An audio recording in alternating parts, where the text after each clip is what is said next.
Is Attack on Titan about to pull off a Code Geass? This has been a very hot topic lately. So what's up guys, Foxen here. Today let's go ahead and delve into this.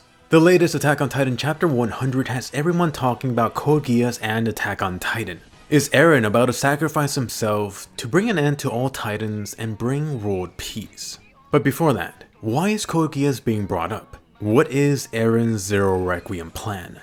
So, spoiler warning for a 10-year-plus old anime.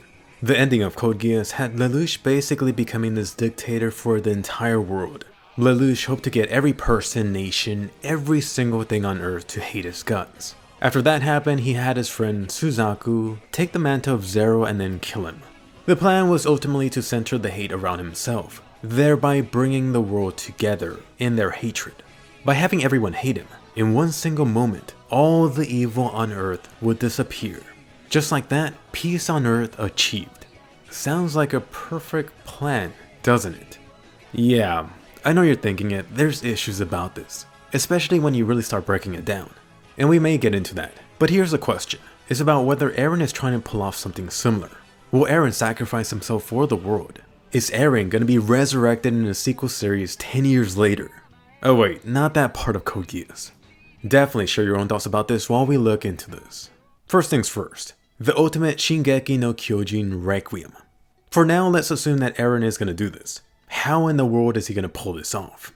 As it stands right now, you can't exactly map the plan one-to-one with what happened in Code Geass. There's a lot of ways Eren could pull this off, let me just give you one version. Right now in chapter 100, we just had Eren pull off this surprise attack, tenderizing Willy. The popular theory right now is that Eren's gonna massacre and perhaps capture some of the world leaders that are here right now.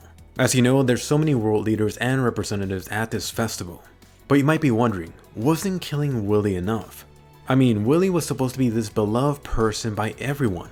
I think that's true, but I also think you have to be a lot more extreme. For this plan to actually work, you really have to get everyone to really hate Eren and his scouts.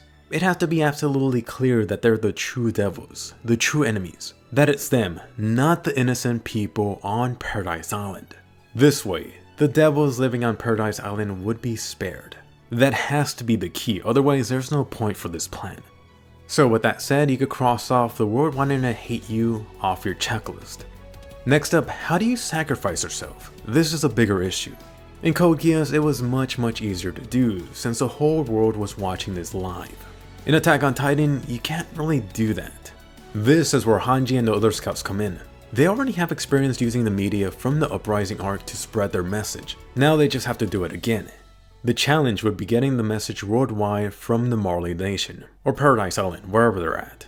As for the actual sacrifice part for Eren, this actually goes back to a very popular theory for Attack on Titan. I've even touched about this in a previous video. Eren will ultimately collect every single Titan Shifter power, which includes Armin and Annie's Titan, and then become the Supreme Titan whatchamacallit, similar to Ymir. I'm sure you got some ideas about how he could go about killing himself, but I want to keep this simple. Eren will do the whole crystal type of idea, similar to Annie. This time, it would be to a much more extreme level. Before that crystal part, Eren would encase himself using the 10 million plus of Colossal Titans. Somewhere in the center of all of that Titan ass is going to be Eren. That's when he's going to turn himself into crystal. So good luck getting through that. That's one idea. And it could really be whatever, as long as no one is able to access the Titan powers for a long time. Let's say 2,000 years. This would then be the great ultimate sacrifice. But unfortunately, unlike Lelouch, I really don't see Eren coming back from this one. Mikasa's going to be super sad on that day. A very key important thing to this is what the scouts do afterwards. They have to use the media to spread their message worldwide. Now, I could hear a lot of people screaming about this. I think that even if you're for this idea, you're gonna agree that there's a lot of obvious issues with this so-called plan. Let's be perfectly honest, there were issues with the original Zero Requiem plan. The next question is whether Eren is trying to do this. Before getting into this, I do have to mention something, cause I've seen a lot of people confused about this. Eren just launched his plan at the end of chapter 100, but this is important, keep this in mind. This is not going to be Eren's solo plan. Sure, it could be, but I highly doubt it. This is a plan that Eren is executing that's been in the works for the last 4 or something years. Hanji's been involved, Levi, Armin, maybe even Annie. It is definitely not Eren going solo. With that being said and out of the way, is the Attack on Titan Requiem plan happening? Honestly, I highly doubt it for a couple of reasons. One, it has already been done. There's a good reason why people are comparing this to Code Geass. We all know that Eren's going to be dying at the end. If he does sacrifice himself in some way, the comparisons to Code Geass will never stop. And keep this in mind about Code Geass. Just as a reference, if you look at my anime list, Code Geass is in the top anime in terms of popularity, in terms of how many people know about it.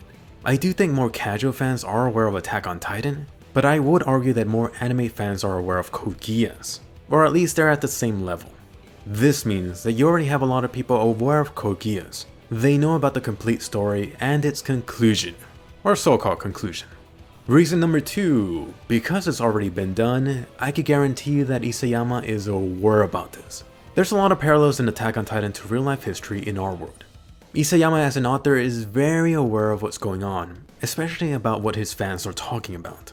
When I first read the Attack on Titan manga, the whole 9 Titan Shifters deal seemed very similar to the Beast in Naruto. I'm sure that Isayama is very aware about this, and he's going to make the end result differ a lot. I'm already seeing a lot of differences. Now, with the latest chapter, you got this Code Geass comparison. And even if you forget the Code Geass popularity, the Code Geass R3 sequel is still coming. The sequel is definitely going to be a hot topic next year and the year after that. How much really all depends on whether they go for movies or an actual 50 episode series. And 3, the really most important thing. Eren doing some sort of Zero Requiem plan really goes against the theme of the series. I would argue that Code Geass has very clear signs. You had Zero fighting against the villains. At times, he played the villain. Attack on Titan isn't that black and white. The series has been in a really gray area, and it's getting even more gray as you move on. This is the type of story that Isayama wants Attack on Titan to be. You've already seen it with the Marley Arc since it started, and according to him, they're going to continue showing the Scouts and Paradise Island as not being so innocent. This is why I don't see this type of ending happening for Attack on Geass. With that being said, suppose he actually goes this direction. Would it really be that bad of a thing? I think most people would say that on paper it would sound like a terrible idea. But I would say wait up. You have to be fair and see how it's actually executed. Execution here is the key. I mean, just look at the beginning of Attack on Titan for example.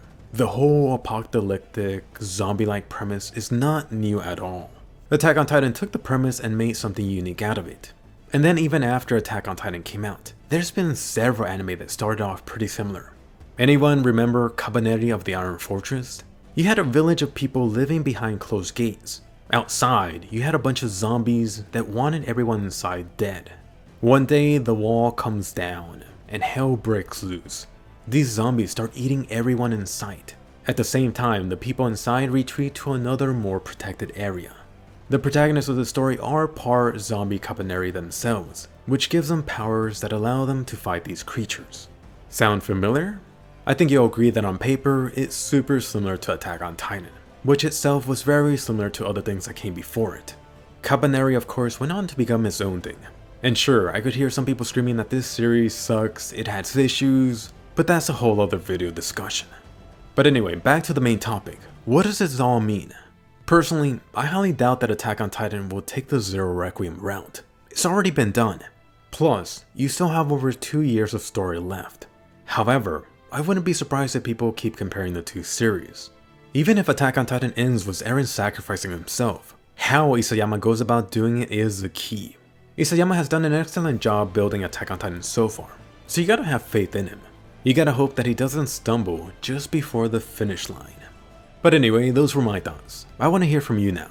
Do you think Attack on Titan will pull off a Code Geass? Will Eren sacrifice himself to bring everlasting peace? Is Levi going to be the Suzaku of this story? Or do you think this plan doesn't make any sense at all in the Attack on Titan world? I'm sure you definitely got your own theories about this, about how all of this will end. Definitely share them down below. Also, definitely like and subscribe if you like this Attack on Titan video. There's plenty more to come. What actually inspired this one was some discussion from the previous Attack on Titan Chapter 100 review. And who knows, your ideas here may inspire the next Attack on Titan video. So definitely write what you think about all of this down below, and I'll see you guys later.